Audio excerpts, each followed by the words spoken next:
The notes for today are section 14.5, transforming exponential functions. And so what we're going to try to do today is to describe how the graph of an exponential function changes under different transformations. We've practiced transformations already with different kinds of graphs, and so I'm just going to go through the different things that can happen when you transform any kind of graph, but here specifically we're talking about exponential functions. So the first one is where it says reflect right there. Anytime you have a negative out front, it can cause the graph to flip or reflect across the x-axis, so it can flip the graph upside down.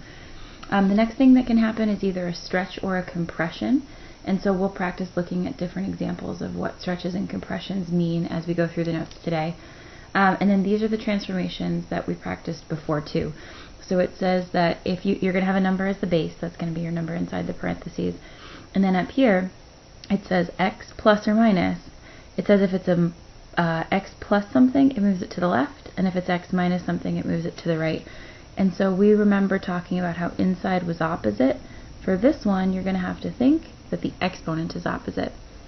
And then the number over here that comes after the part with the exponent, if it's a plus number, it moves it up, and if it's a minus number, it moves it down.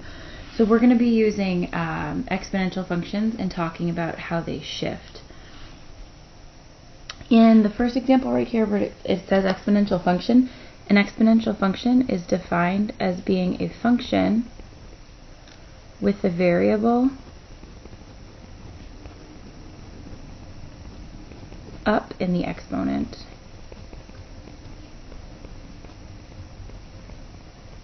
And so for the sake of the example here, the exponential function that got chosen was y equals 2 to the x power. And so we can fill out the table for 2 to the x power. I usually like to start with the positive numbers first. So 2 to the first power is 2, 2 to the second power is 4, 2 to the third power is 8. Remember, to get these numbers, I'm just taking each of these numbers and I'm plugging it in up here for where the x is, up in the exponent.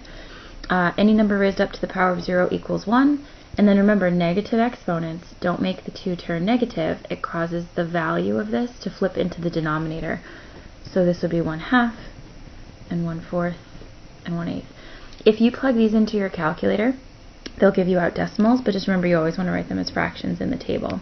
Okay, so when I graph this, 0 goes with 1, 1 goes with 2, 2 goes with 4, 3 goes with 8 would be off the graph, so I'm not going to graph it. And then I've got 1/2 and 1/4 and 1/8. This function that I just drew in right here is going to be the one that we compare other functions to on the notes today. Sometimes this is called a parent function, and so y equals 2 to the x power is going to be the function that later in the notes we're going to be graphing some transformations to see how it moves, but this will be the one that we start with today. In example number, well, it's not numbered. In this one, the exponential horizontal shift, we're going to talk about how a positive number and a negative number up in the exponent make the function move. So the first one, f of x, that's right here, I'm going to graph that one in black on the notes. So 2 to the x power, we already have the values for that because this is the one that we went through and we graphed up above. Oops, just kidding, that's a 1. So this is the one that we just did the workout for in the previous example. So I'm going to go ahead and graph this one on the graph. We're going to be graphing the other two, and we're going to be comparing them to see how they compare to this one. And so I'm going to do the work for g of x here in red. To find the numbers that go inside the chart for this one, you can take each of these numbers and plug it in up here. But it's going to be a little bit different when you plug the numbers in. For example, when I plug in, let's see, I'll put the number 0 in first. When I plug in 0 for x, 0 take away 2 is -2, and then 2 raised up to the -2 exponent gives me 1/4. So I got the same answer as I did for that one, but it's in a different spot. When I plug in a 1 exponent, 1 take away 2 is -1, and then 2 to the -1 power is 1/2. When I plug in a 2 exponent, 2 minus 2 is 0, and any number raised up to the power of 0 equals 1. So you're going to start to see kind of what's happening. It's like you're getting this answer, but you're getting it for 2 numbers over to the, 2 spots over to the right. Like the 1/4 would be here, but now it's here. The 1/2 was here, and now it's here. And so this would be the number 2. And then as I go this way, let's see, the next one over would be 1/8. And then this one, if I plug it in, if I plugged in a -2, I get 1/16. And for this one, I would get 1/32. And these numbers you would actually get for this one too if the table went over further. But I want you to see that pattern, that you get this same number, but it's 2 to the right. You get this same number, but it's 2 to the right. So what ends up happening when you graph this, let's see, 4 goes with 1, 2 goes with a half, and then a 4th, and an 8th, and a 16th, and a 31st. Let's see. Oops. Did I make a mistake? 0 goes with a 4th, 1 goes with a half. Yeah, I did. I put these points in the wrong spot. I just got to slide them up a little bit. I was looking at this number and graphing it with this one, but I have to look at this top row. So 1 is supposed to go with a half, and then 2 is supposed to go with 1, and then 3 is supposed to go with 2. So that point over there was the one in the wrong spot. When I graph this one, it kind of looks like a little bit taller, but that's not what's different about it. What's different is that this point that was in black is moved over 2 to the right, and this point that was in black is moved over 2 to the right. So all of the points got shifted 2 to the right. So that's what the -2 did up in the exponent. If it's a negative number up in the exponent, it's going to move it to the right that many number of places. The opposite happens when it's a positive number up in the exponent. So when I plug each of these numbers into the last one, each of x, I'm going to do this one in blue. Kind of looks black in the video, sorry about that. It is a different color. You might want to do it in a more obvious different color. When I do the work for this one, let's see. I'll start by plugging in the number 0. 0 plus 3 is 3, and 2 to the 3rd is 8. 1 plus 3 is 4, and 2 to the 4th is 16. And then 32, and then 64. So it's hard to see what's happening this way, but when I fill in the rest of these, it might make more sense. When I plug in a -1, I get 4. And when I plug in a -2, I get 2. And when I plug in a -3, I get, oh my gosh, not 0. I did it again. Any number raised up to the power of 0 equals 1. So I get a 1 when I plug that in. So comparing what happened on this one, I still got a 1 and I still got a 2, but they weren't in, they didn't show up in exactly the same place. And so, again, we're not comparing it to the red row, though. We're comparing it to the black row. So compared to the black row, you still got a 1, you still got a 2, and you still got a 4. But look where they were located. They went 1, 2, 3 to the right, and this, or to the left. And then the 2 went 3 to the left, and then the 4 went 3 to the left. So what happens with a positive number is that it moves it to the left, and it moves it the opposite of the number that's up in the exponent. So this one went 3 to the left. When I graph it, let's do this one right. -3 goes with +1. -2 goes with +2. -1 goes with 4. And then the next one would be up off the graph. It kind of looks taller, but it's not taller. What actually happened was this point that was here went 1, 2, 3 to the right. And this point that was here went 1, 2, 3 to the right. So a number up in the exponent is going to move it horizontally. Horizontally is either left or right, and it's going to move it the opposite of the number that you see. Alright, and the bottom one here is looking at a vertical shift. So let's start by graphing the first one. This one's going to be in black. This is my regular function, so I don't have to plug these numbers in again because I'm starting to see the pattern. 1, 2, 4, 8. And then I can come over here and I can graph them. And then a half, and then a 4th, and then an 8th. So there's the one that I'm going to compare the other ones to. That's sort of like home base. Let's see, for this one, g of x, I'm going to do the work for this one in red. So it's 2 to the x power plus 1. The 1 is over here on the outside, and that's important because it's going to change what happens. So when I plug in the number 0 on this one, 2 to the 0 is 1, and 1 plus 1 is 2. When I plug in the 1 on this one, 2 to the first is 2, and 2 plus 1 is 3. 4 plus 1 is 5, and then 8 plus 1 is 9. So what's happening, just to kind of get a sense of what's happening here, I got out a 1 before, and now I got out a 2. I got out a 2 before, and now I get out a 3. A 4 turned into a 5, and an 8 turned into a 9. So this plus 1 is just making each one of these red numbers be 1 higher than it was before.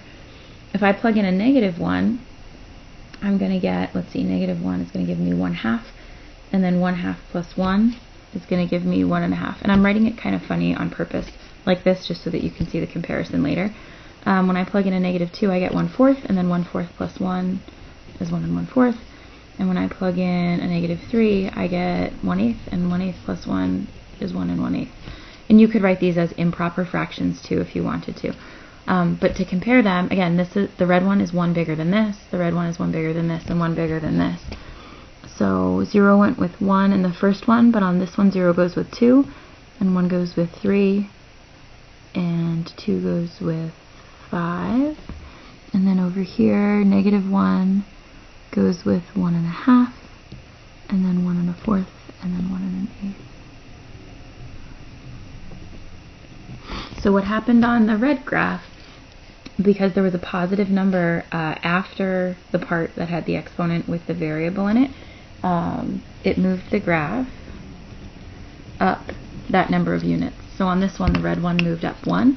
And so you can guess that when we do the work for the second one, I'm going to still be plugging in the same numbers for x, so I'm going to be getting out these numbers, but then I'm going to be subtracting 5 after I'm done plugging it in, and so it's going to move the graph down 5. A negative number, we'll see in a second, is going to move the graph down that same number of units. So when I plug in a 0, I get 1, and then 1 take away 5 is -4, 2 take away 5 is -3, 4 take away 5 is -1, and then 8 take away 5 is -3. Ooh. Which one's wrong? Oh, sorry, 8 take away 5 is +3, not -3. So again, to get the blue numbers, I plugged each of these numbers in for x right here, but what you notice is when you're plugging them in, you're taking away 5 afterwards. So 1 take away 5 is -4, 2 take away 5 is -3, and that's how I get these numbers too. So as I work this way, you can write them as either mixed numbers, or you could write them as improper fractions if you want to. 2 to the -1 is 1/2, and then 1/2 take away 5 is -4.5. Let's see. 1/4 take away 5 would be -4 1/4, and this one would be -4 1/8, and then so on, and it would continue. So let's graph this one and make sure I got all the right answers. 0 goes with -4, 1 goes with -3, 2 goes with -1, 3 goes with +3, and then -4 1/2, -4,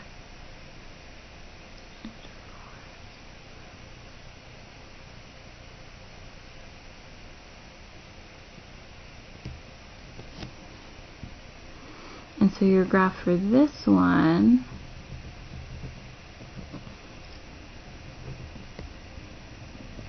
is going to keep going in that direction. Oh, I see what my mistake was on this one.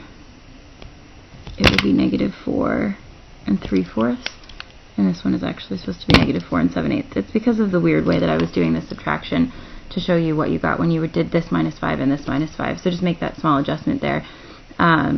Here's what the picture of your graph looks like. And so you guys, the blue graph is just showing you that it moved down 5 units from the black graph. So again, on the red one, all of these points moved up 1 to get to the red one because of the +1 that was right here. And so on the blue graph, all of these points are moving down 1, 2, 3, 4, 5. This one moved down 1, 2, 3, 4, 5. So all the points are just moving down 5. A negative number on the outside, or after the part with the base and the exponent, moves the whole graph down. And so the last type of change or transformation that we're going to look at is what happens when there's a negative out in front. So on this one, same thing. I'll start by graphing my original graph. 1/4, 1/2, 1, 2, 4, 8. I'll start by graphing my original graph. 0 goes with 1. It's good to remember that on the regular graph, 0 is going to go with 1 because that'll help you figure out the y-intercept later when you're trying to practice that. Alright, there's my regular graph. And so on this one, there's only one other picture, so I'll just do the other graph here in red. If there's a negative in front, let's start with 0. -2 raised up to the power of 0 is still 1, but then see how the negative isn't in parentheses? That means that the number is just going to be the opposite sign. So same with this one. 2 to the first is 2, but then the negative makes it negative 2. 2 to the second is 4, but then the negative makes it negative 4. And so on this one, you're looking at the fact that it's the same numbers here, but it's just the opposite sign. So this would be negative a half, and this would be negative a fourth, and this would be negative 1/8. So instead of going with 1, 0 goes with negative 1, and 1 goes with negative 2. And so what's happening, as you look at the picture of the graph, it's the same graph that we just graphed. It didn't get moved up or down, but what happened is it flipped. So if there's a positive number out front, that's the regular one that we graphed first, there's no reflection. But what happens in red, when there's a negative number out front, there's a reflection. And you can say that there's a reflection or that there's a reflection across the x-axis. So it takes the normal graph that's up here on the top, and it kind of looks like a mirror, and it flips it down here to the bottom. And again, it's that negative out front that makes that happen. So whenever we're graphing these and we're looking at how they change, you always have to have the one that you start with first, and then you compare that one to the new one. So part A on this says graph the parent graph of f of x equals 4 to the x on each coordinate plane below. We haven't graphed 4 to the x together yet, the regular one, y equals 4 to the x. So I'm just going to make a little table over here so you know where the points are coming from. Any number raised up to the power of 0 is 1, so 4 to the 0 power is 1. 4 to the first power is 4. 4 to the second power would be 16 if it was going to fit on the graph. So 1, 4, and then 16 doesn't fit. And then if I plugged in negative numbers, remember it just turns it upside down. So that would be 1/4 and 1/8, or sorry, 1/4 and 1/16, and then 1/32. So this is what the regular graph looks like. I'm going to go ahead and graph that graph. 1, 4, 1/4, 1/16. I'm going to graph it on all three of these because it's having me do the same graph for all of them. So 1, 4, 1/4, 1/16. And the 1/4 and the 1/16 that I'm getting out as answers are because I'm plugging in a negative 1. That gives me 1/4. And when I plug in a negative 2, that gives me out 1/16. This is kind of a, well, it's not kind of, it's a really weird order to write these in. Normally we do them in either increasing or decreasing order. So that's the regular graph that we're going to do the comparison to. This isn't this graph. It's this black graph up here. This is the one that I'm graphing in sort of the standard color. And then when I do the work for these, I'm going to do them all in red. So it says to graph each of the given functions on the coordinate plane and then describe the transformations. So we're not going to make tables for all of these. When we do the work for them, we're going to try to just compare them to the parent function and practice what we did. There's a +4 up in the exponent. And so if you refer back to the notes over here, when there was a plus number up in the exponent, we said a positive number up in the exponent moves it to the left. So the +4 here that's up in the exponent is going to move the graph to the left 4. Now I could make a table to help me do that, but I don't have to make a table because instead I can just take each of the points that I graphed and I can move it 4, 1, 2, 3, 4 to the left. And I can move it 1, 2, 3, 4 to the left. And then each of these would also move 4 to the left, except I kind of run out of space on the graph that I gave you. So that graph right there would be the graph of g of x, which is the regular graph moved 4 to the left. And you could plug in any of these numbers to make sure that you have these points in the right place. Okay. On the next one, there's two things that happen. So there's a -3 up in the exponent. And so on the previous page, we had a -2 up in the exponent. And we said that moved it 2 to the right. And so let's see, a -3 means this graph is going to move 3 to the right. But then there's something else that happens too. There's a negative out front. So there's also going to be a reflection across the x-axis. Now, it can be tricky to do both of these at the same time. It's up to you to decide how it works. I actually prefer to do the reflection first and then move it 3 to the right. So I sort of do these in the other order than they're written, but you can do it this way too. It's up to you. So what I do is I say, okay, this point's right here. So if I were going to flip this upside down, the positive one would flip down to -1. And then it moves 3 to the right. 1, 2, 3. So this point became this point. Now I'll do it again with the 4. This one was up at 4, so if I flipped it, it would come down to 4, but then it also has to move 3 to the right. 1, 2, 3. This point right here is at 1/4, so if I flipped it, it would be at -1/4, and then it has to move 3 to the right. 1, 2, 3. And you could move any of these other tiny little points 3 to the right as well after they flip upside down. So when I graph this one, make sure I draw this in the right spot. It didn't move down, even though it looks lower than the first one. The negative out front caused a reflection, and then the negative 3 up here caused it to move 3 to the right. And again, you can write these in either order, and you can actually do the counting in either order as well. Let's see, that was for h of x. And so for this one, for k of x, there's a big +1. And on the previous page of notes, we said that when there was a +1 on the outside, not up in the exponent, but like later, it's going to move the graph up or down that many units. So on this one, the +1 is going to move the graph up 1 unit. And again, I could find the red graph by plugging in and making a table for all the points, but I can also just recognize the transformation. So the 1 is going to go to 2, the 4 is going to go to 5, the 1/4 would go up here, and then this one would go here, and this one would, if there was another point, it would go there. So these ones are kind of close together. It's hard to draw them as an accurate picture. But the red one is just the black one moved 1 unit up. Something that I didn't say about the previous question is that the 4 on all 3 of these doesn't do anything to change where the graph is located. The 4 is the same as this 4 here. So you always have to have a number in your base. The base doesn't move the graph, it's the other stuff that moves the graph. So for example, on number 2, it says, given the parent function y equals 8 to the x, if we were going to graph them, this would be our black function. This would be like the normal one that we started with. And then each of these, when we do the work for the equations, these would be the new graphs. So on purpose, I'm going to write this in a different color. Let's see. They want us to write the equation that results from the following transformations. So this is the parent function. This is the one that you're starting with. And so all 4 of these are going to start with y equals, because I'm writing equations for all of them. And then all of them are going to have the number 8, and then they're going to have other stuff too. I left this awkward space because I think one of them has a reflection, and so one of them is going to need a negative out front. The other ones you wouldn't need to put anything in this awkward space. Alright, they're also all going to have an x up in the exponent, but they might have other things up in the exponent too. See how I took this equation and I kind of just spaced it out a little bit, and now I'm going to add in the other stuff that I need. So if it goes 9 to the left, you want to look back onto the front of your notes. Remember that when you move it to the left and right, the number has to be little, and it goes up in the exponent with the x. So for this one, if it's going to go left 9, it's always the opposite of the way that you think. So +9, little, and up in the exponent would move this graph 9 to the left.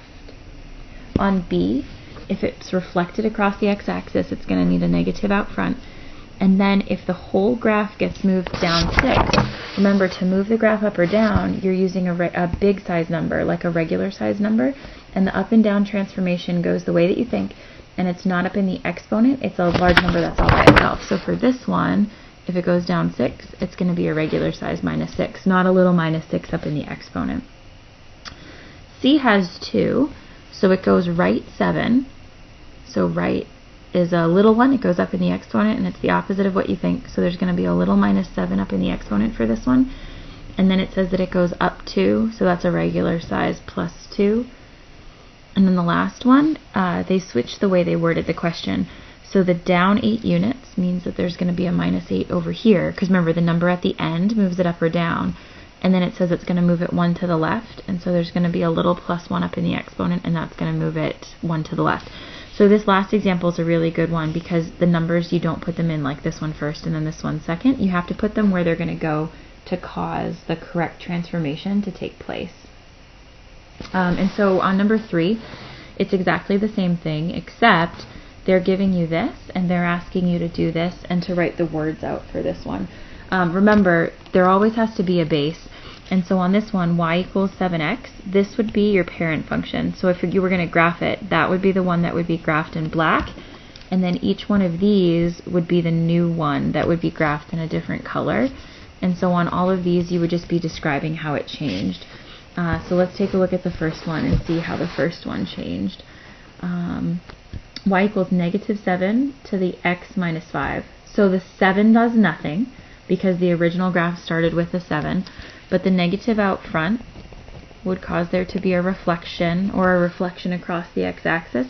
And then the little -5 up in the exponent, remember from the front of your notes, the number up in the exponent moves it right or left, and it moves it the opposite of the way that you think. So that means that the minus 5 up in the exponent on this one is going to move it 5 to the right. On the second one, the plus 2 in the exponent is going to move it 2 to the left, and then the minus 3 on the outside is going to move the graph down 3. And again, we're comparing all of them to this function. So that would be the original one, and this is the new one that's moved. And then here's the original one. On this one, there's also two things that happen. The minus out front causes a reflection, and then the plus 8 at the end would move the graph up 8 units.